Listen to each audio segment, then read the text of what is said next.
Back in May of this year, we first learned of AMD's Zen 2-based Ryzen and Athlon 7020 series with Radeon 610M graphics based on RDNA 2. With the announcement came the excitement of what this could mean for mobile gaming using entry-level APUs. We got a small taste of what a budget Athlon like the 3020E and 3050E could do in a dedicated handheld device like the Win600, which has been featured plenty on this channel in gameplay showcases demonstrating what's possible with budget mobile technology. Fast forward to the present day, and we are finally starting to see Mendocino in consumer products, starting with laptops from HP, Acer, and Lenovo. During Cyber Monday, I noticed that HP had their Athlon-based 7220U for sale in a clearly budget-oriented laptop for $299 and I decided that I was interested enough to put it through its paces and find out what the Athlon 7220U could bring to the table for gaming performance. Please join me, Rob, the Retro Tech Dad, as we take a deep dive into the world of the Athlon Gold Mendocino and discover its capabilities and what it could mean for the future of budget x86 handheld devices.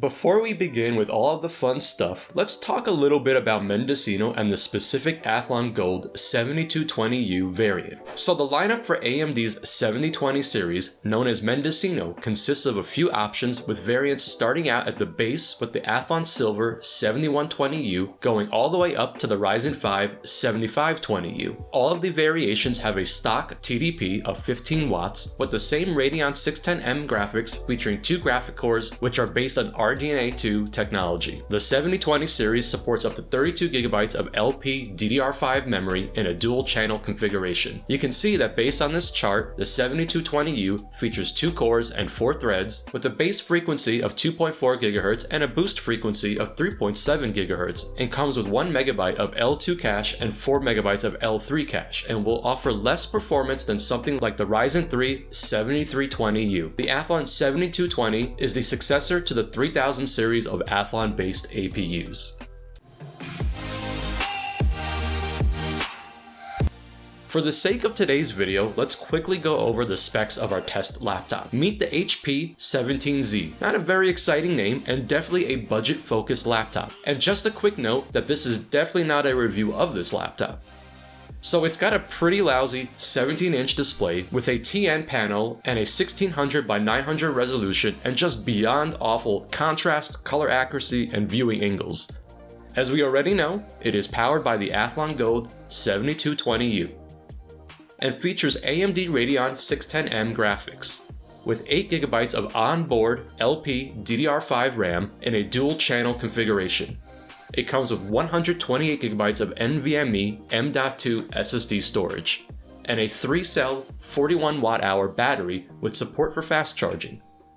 I paid $299 for this laptop direct from the HP website during Cyber Monday back at the end of November of last year.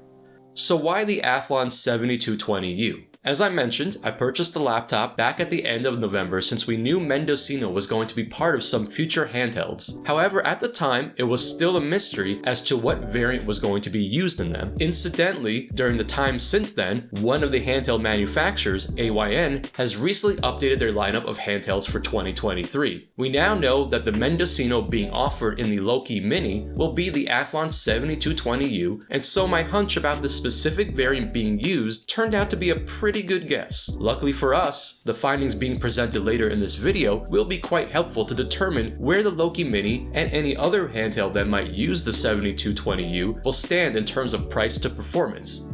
It's worth noting that as of right now, I have not come across any consumer product being sold with the Athlon Silver 7120U or the Ryzen 5 7520U. Now, the Ryzen 3 7320U is available from Acer, HP, and Lenovo, with the Acer Aspire being the most readily available Mendocino product. Okay, so one of the first things I had wanted to do when receiving this laptop was changing out the stock thermal compound and replacing it with Arctic MX4, which is what I had done with the Win600. This way, they at least have the same equal type of thermal compound. The other thing, while I have the laptop partly disassembled, is to change out the minuscule 128GB drive with the spare Crucial drive I had lying around. And honestly, it's probably an improvement over what is in the machine. So quickly removing the standard screws so we can get access to the main board. Now when I purchased this laptop, the description said it had 8GB of onboard memory, and so you can see that this is in fact soldered to the motherboard, which is becoming a very common trend nowadays and something that I really dislike. In fact, I think it's pretty obnoxious in a laptop this size to see this being done. So we are now completely limited to 8GB of memory. Another thing worth showing here is that this laptop is actively cooled, and I did play around with the laptop briefly before doing this process, and I was pretty surprised at how quiet the laptop ran. In fact, some people just using it for light computing may not even realize it actually has a fan inside. Okay, quickly cleaning this off so we can take a look at the APU. Gross, it's still got some gunk on it. Okay, let's go back and clean this a little more before putting on MX4 and everything back together. Nothing fancy here, just 90% isopropyl alcohol and some Q-tips does the trick. A little dab in the center and I'll let the heatsink take care of the rest. I think everyone has their own technique when it comes to this, but for a chip this small, this will be just fine. Alright, everything back on. One other upgrade I made was installing a much lighter build of Windows. Now I was already thinking about doing something like this because of the limited RAM and the amount of resources that Windows 11 takes up. One of my viewers, Bamcore Gaming, actually suggested that I use Tiny10. However, it seemed that there wasn't any recent updates to it, so I ultimately landed on the Atlas build of Windows 10, which is extremely lightweight but gaming focused, so it doesn't strip out features that may be required. This takes background RAM usage down to just several hundred megabytes, which is absolutely essential in a RAM limited machine like this. Now I want to keep everyone's expectations tempered, as HP has severely limited this thing out of the box. We know about the soldered 8GB of RAM, which I can't expand on. HP has also locked down the BIOS, and despite trying to gain access to advanced settings, I have not been successful, and therefore I do not have access to VRAM adjustments. So even though VRAM and RAM are being shared automatically, the system does have a hard-coded 512 megabytes of VRAM, which causes issues in games that have a strict requirement. For example, I could not play games like Spider-Man Remastered because there is no way around that check. Finally, given that Mendocino is very new to the market, and outside of this HP, the Acer Aspire 3 with the Ryzen 3 7320U, and the Lenovo IdeaPad, these are the only laptops I know of that are readily available for shipping. Unfortunately, Ryzen Adjust currently does not support this Athlon-based Mendocino, and therefore I have no access to TDP or frequency adjustments. So with all of these limitations in mind, expect that performance is being left on the table because of these issues. Alright, with all of that out of the way, let's get crunching on some numbers and run a few synthetic benchmarks to test CPU and GPU performance and see how it compares to something like the Win600 with its Athlon 3050E. Up first is Geekbench 5 testing out some of the synthetic CPU performance. Here you can see that the 7220U managed a 953 in the single core score and 2301 in the multi-core score. Compared to the Athlon 3050E, the Win600 managed a 484 single core score and 1186 multi-core score. You can see that the 7220U is essentially providing us with double the CPU performance on paper. I suspect that we will be seeing some of this translated to the real world shortly. Here we have the fairly old Unigine Heaven 4.0 benchmark, and here you can see side by side the results of this benchmark. The Mendocino is delivering nearly double the performance for both average FPS and the score.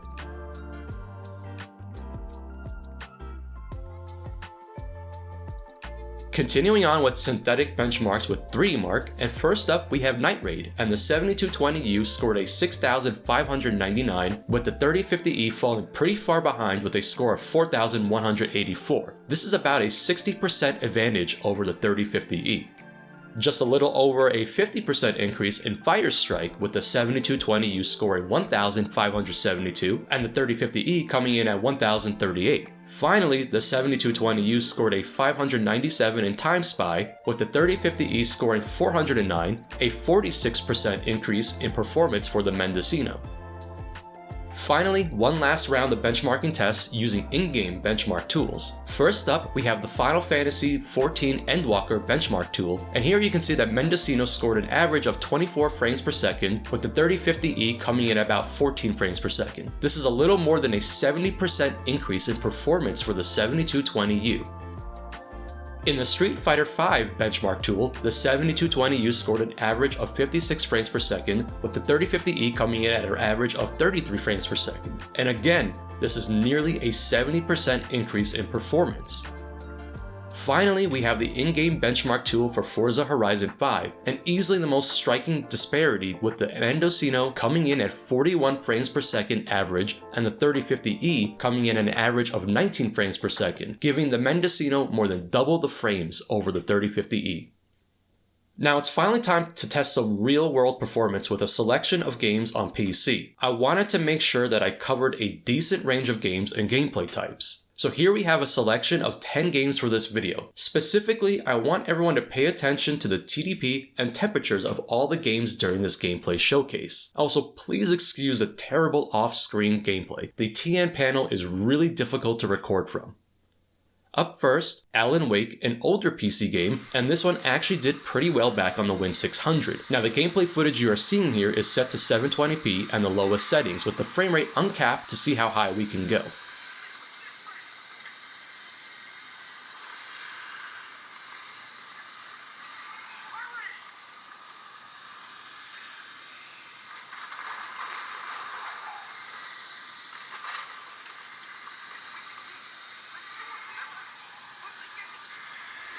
Next we have Final Fantasy VII Intergrade, and at first I tried to play this one without any modifications. However, just like it did for the Win600, I installed the Nexus Mod's low-end PC mod, which really helps these low-spec Athlon chips. Now with the mod installed, you can see that while not the prettiest looking game, I have the game hard locked to 30 frames per second for this footage, and it's quite stable. Again, pay attention to the temperatures and the TDP usage.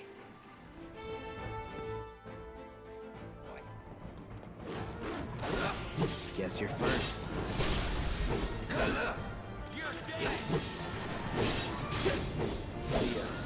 Hey! Looks like you're next. That was fast. Not bad.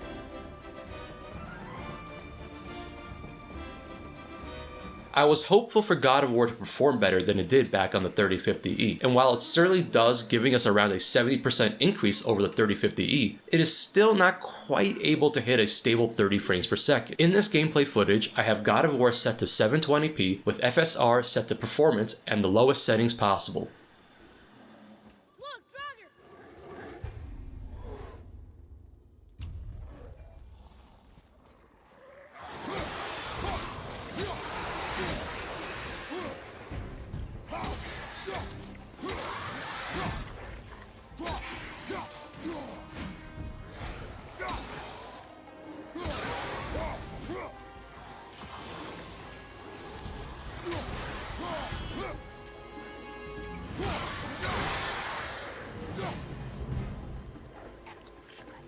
This was actually the first game I installed on this laptop, as the game had just come out around the time I finally received this machine. High on Life is a very new release and an awesome game, by the way, and it performed a lot better than I was expecting it to. It does better here than when I tested it over on the Win600. The footage being shown is set to 720p and low settings with a frame rate cap of 30 frames per second to keep things stable.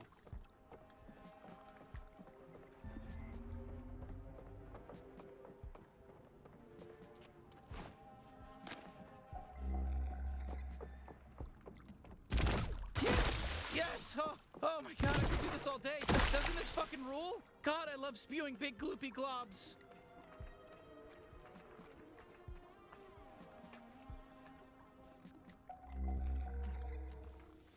Next up, a personal favorite of mine, Ori and the Will of the Wisps was a fairly solid performer over on the Win600, and I've played this one using a 40Hz cap and it did pretty well. Here on Mendocino, you can see in this gameplay footage I have the game capped to 60 frames per second using 720p and low settings. In my benchmarking test with FPS uncapped, Mendocino gave us about a 40% increase. With Mendocino, we are now able to either hit 60 frames per second or increase graphical fidelity, giving us more flexibility with our in-game options.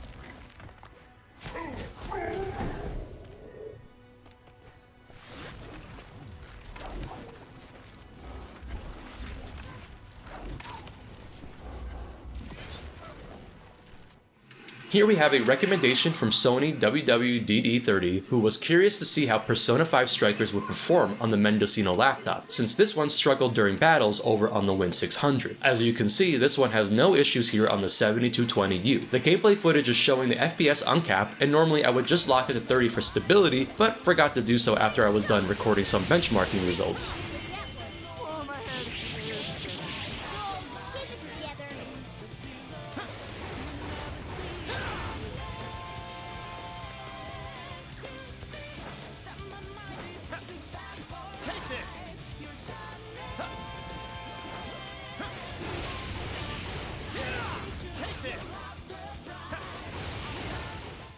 Here's a game I actually featured in my 2022 PC game releases video for the Win600. Now Sackboy was a pretty decent performer over on the Win600, but with the Mendocino we are really seeing big performance gains. In fact, we are now able to double the amount of frames, taking us from 30 to 60, which similar to Ori allows us to have some flexibility in terms of favoring performance or graphical fidelity.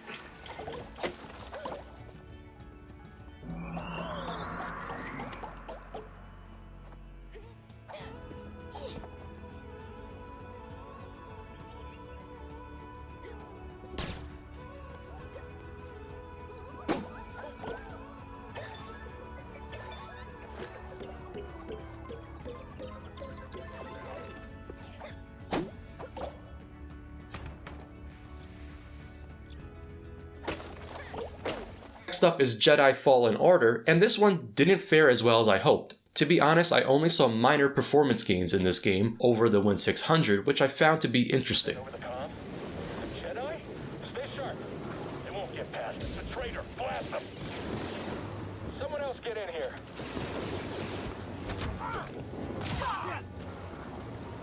Contact confirmed. Shoot to kill. Unit down. Bandit! Took out one of us. I've sealed the cargo door.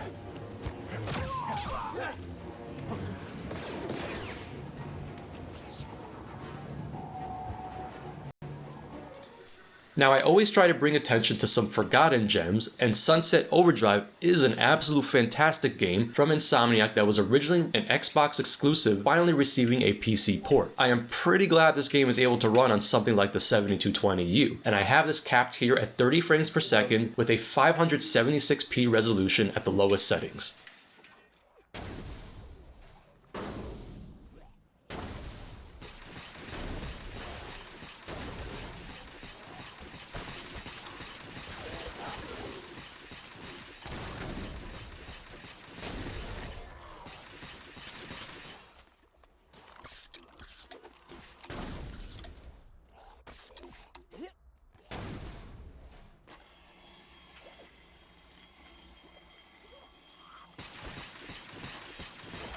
Finally, the last PC game I will be featuring here is the popular free-to-play game Tower of Fantasy, the ultimate waifu simulator. For the gameplay footage, I have the frame rate uncapped, but this one will easily stay locked at 30 frames per second with the lowest settings.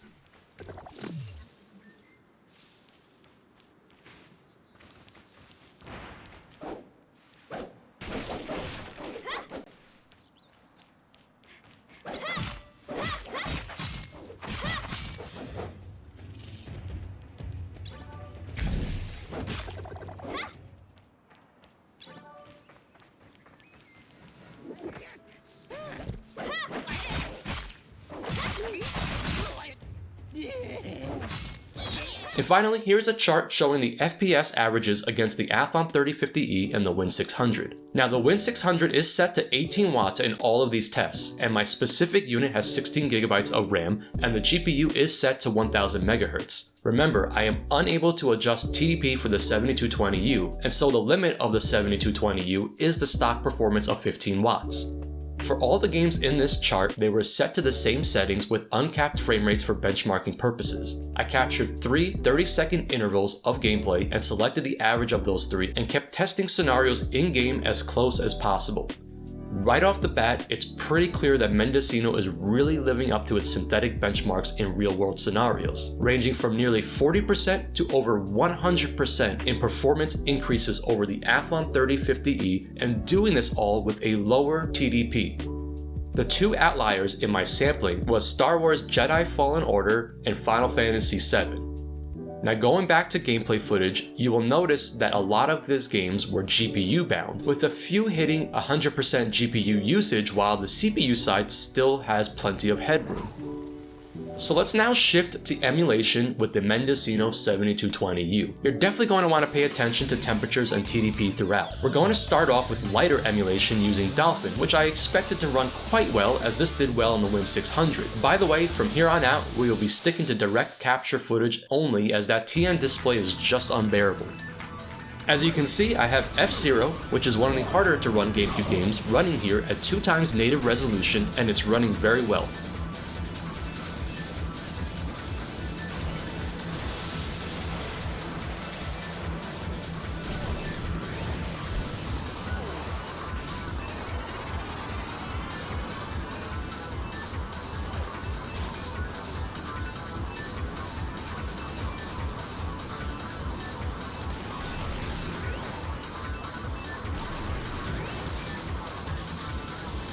Moving on to another hard-to-run game, Metroid Prime is also doing pretty well here at 2x native resolution.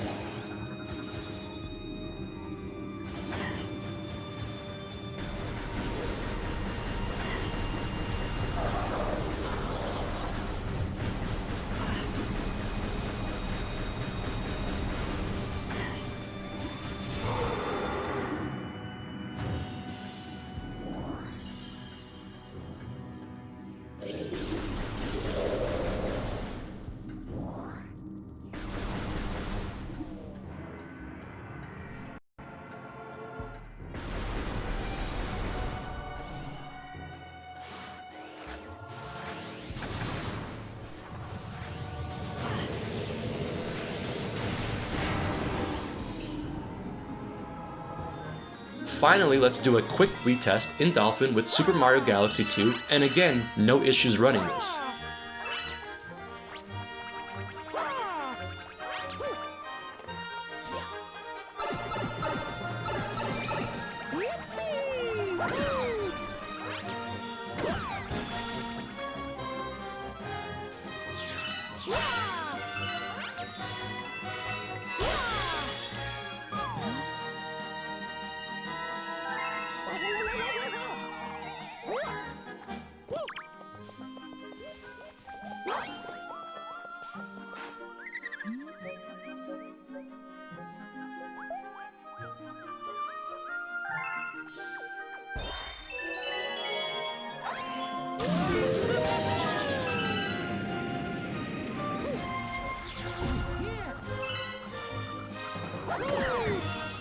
Okay, moving on to another generation of Nintendo consoles with the Wii U and the CEMU emulator. Now CEMU was quite the surprise over on the Win600 using Batocera, and if you've been on the channel for a while, you will remember that I did a fairly substantial video on that. And so to no surprise, it does very well here on Mendocino as well. Here we have an easier to run Wii U title, and hey, I've got Wind Waker HD running perfectly here, and it's not the Gamecube version, so this is a nice upgrade.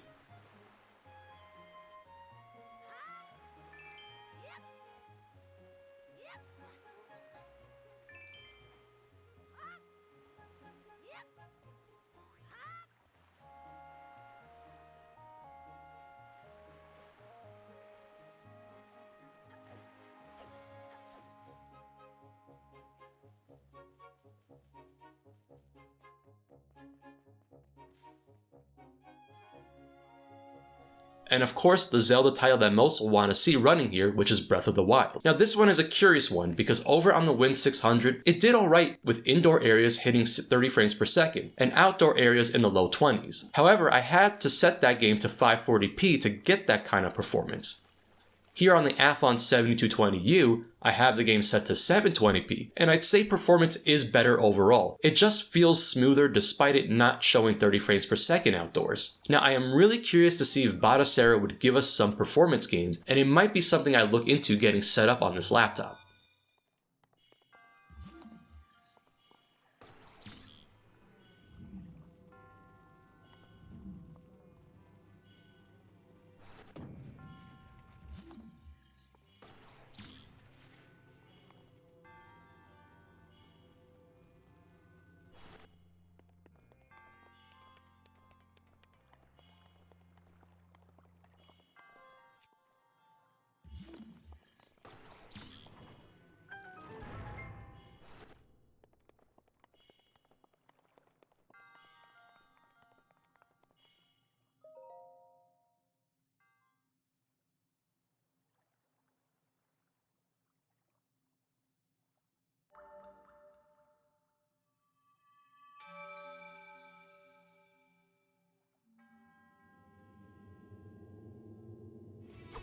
Finally, moving on to the current generation of Nintendo consoles with the Switch, and here we are using a YUZU emulator. I was pleasantly surprised by performance in YUZU with this Athlon 7220U. Now higher end stuff will still probably be out of reach with this specific Athlon, but there will be quite a bit that's playable. First up is a fairly light game, and that is Sushi Striker.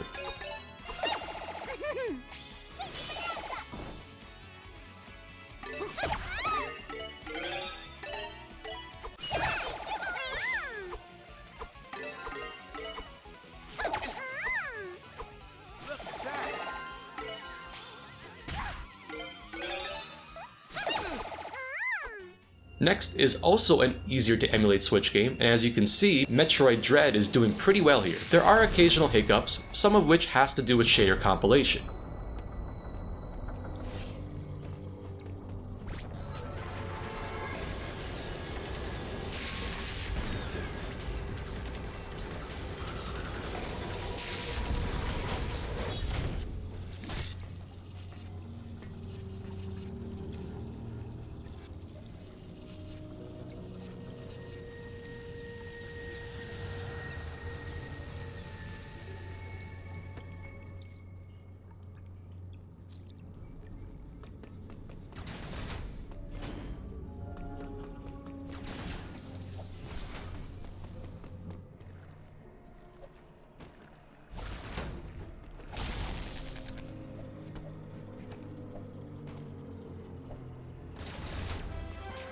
I was pleasantly surprised by the performance of Kirby and the Forgotten Land with this 7220U. I honestly didn't expect it to run as well as it does here.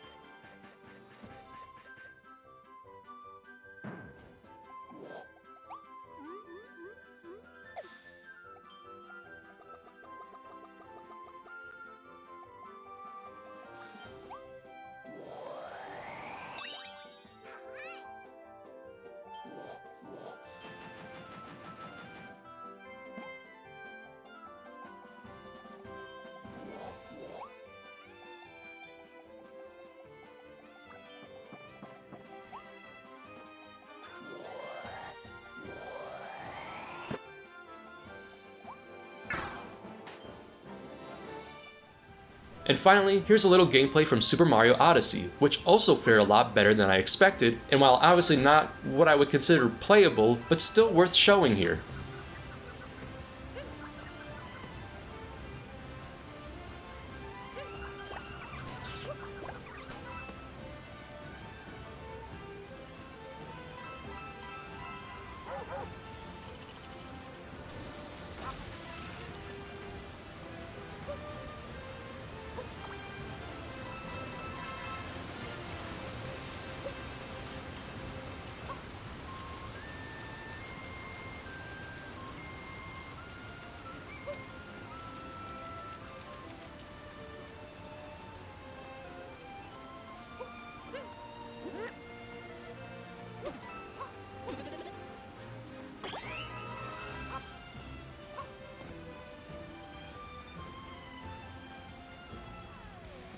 Okay, let's head on over to the PlayStation side and check out some PlayStation 2 emulation using PCSX2. Now, I did a massive video on PS2 emulation on the Win600, and I actually referenced my video to see which games were problematic over there and kind of start with that. Now, don't get me wrong, PS2 emulation was already pretty decent overall on the Win600 using Batocera, but let's see if we can tackle some additional games with that extra power. As I usually do with lower power hardware, I am using the PAL versions for every game tested here, and I am not using any performance hacks for the footage that you will be seeing. Starting out with one of my absolute favorite racing games, and I was so bummed when I couldn't quite get Burnout 3 to full performance on the Win600. However, here with the 7220U, I can now play this game at full speed, but also do it with a little bump in resolution coming at about 1.5 times.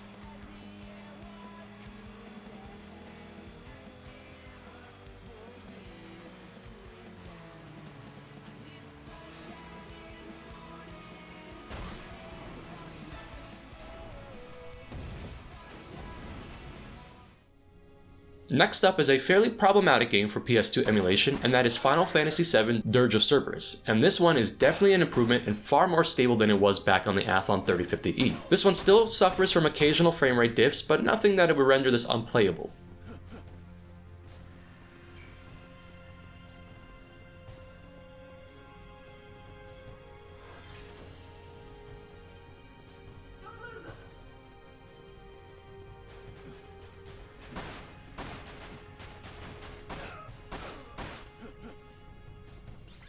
Here is Tekken Tag Tournament, which proved to be too difficult for the Win600, and it's doing very well here.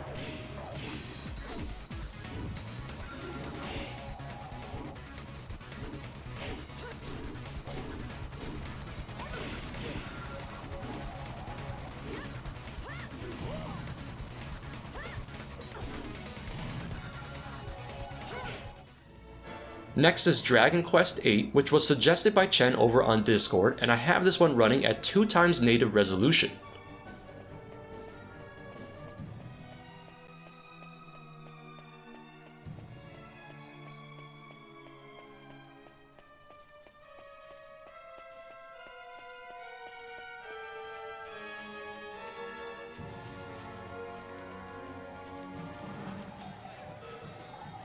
What the? This ain't good, Gov. Come on. Look lively.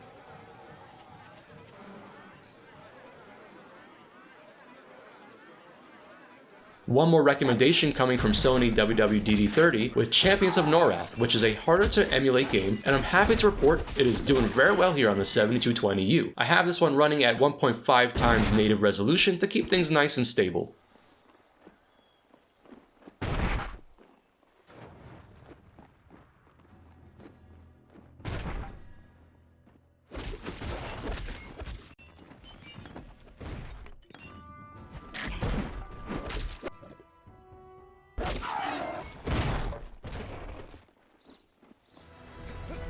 Finally, ending this one with one of the key benchmark games for PS2 emulation, Shadow of the Colossus is running really well here at native resolution with no performance hacks.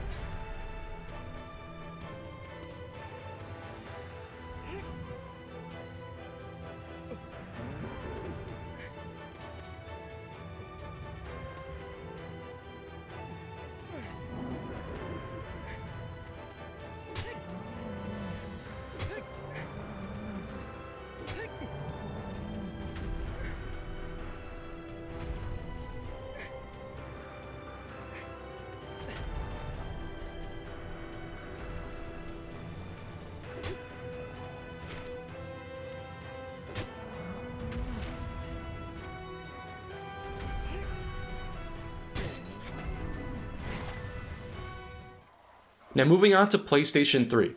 I wasn't expecting a whole lot here, as PS3 emulation requires some pretty strong hardware, especially on the CPU side. If you recall, I managed to get a nice selection of lighter PSN games running on the Win600, and so I wanted to build off that and see if we could add a few more games to that list. Now very obviously this is not going to run games like God of War 3 or Uncharted 2, but I think sticking to lighter PSN games we should do alright. Here's one that I could not get running on the Win600, and this one is just about there for performance, and I'm really happy to see it doing as well as it is here. Rain is a real fantastic gem from the PlayStation 3.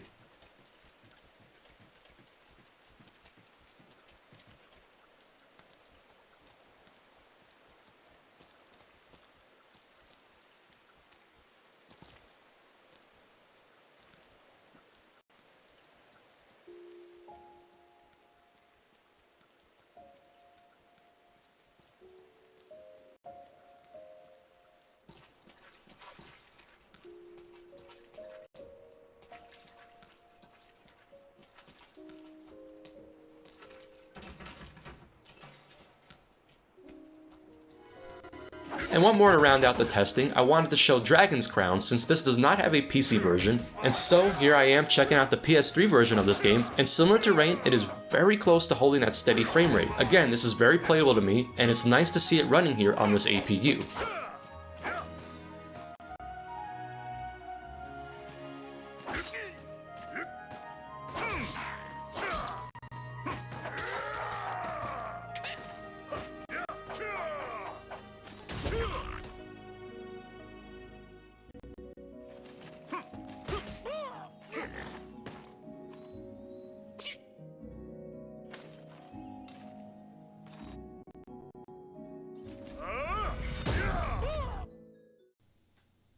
So moving on to the Microsoft side with the final look at emulation. I have to say I was a little disappointed with how Xbox emulation fared on the Mendocino Athlon. I was hoping that some of the games that were problematic for my original video with the Win600 would fare better on this Athlon 7220U, but unfortunately they're just not quite there, and it seems that we are mostly limited to the same games from that video. Moving on to Xbox 360 emulation, which was slightly better in terms of performance here on the Athlon 7220U, but not nearly powerful enough to run higher end games like the original Forza Horizon. In this case, I would probably stick to mostly Xbox Live Arcade games. Here's a fun Diablo-style game, Torchlight from Xbox Live Arcade, which is actually a nicer version over the PC one as it has full controller support. As you can see, it is mostly sticking around 60 frames per second and is quite playable. So again, while the Athlon 7220U might not offer up games like Forza Horizon for emulation, I think we'll be able to enjoy some lighter fare stuff. Can't hold them back much longer. It's no wonder. You have gained a task.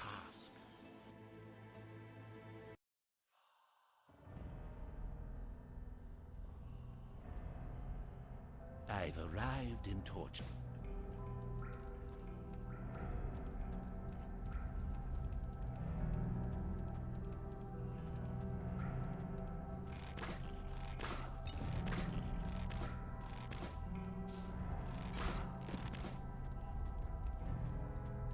And so with all that benchmarking, PC gaming, and emulation, I think it's very fair to say that the Mendocino Athlon 7220U has fared quite admirably. In fact, I think many will be surprised by the performance of this APU, and despite the limitations, mostly thanks to HP, this laptop is still outclassing the Athlon 3050E in almost every area. Now the future of budget x86 handhelds is really going to get interesting for this new year and beyond. Now that we know AYN is going with the 7220U and their Loki Mini, this will only cause more headaches for someone trying to figure out where to put their money, since AYN has multiple SKUs in this price range. However, if AYN can hold true to their price point and actually deliver the Loki Mini at $260 US, this could be a significant game changer for x86 handhelds, as the 7220U has proven to be quite capable, all while using much less power.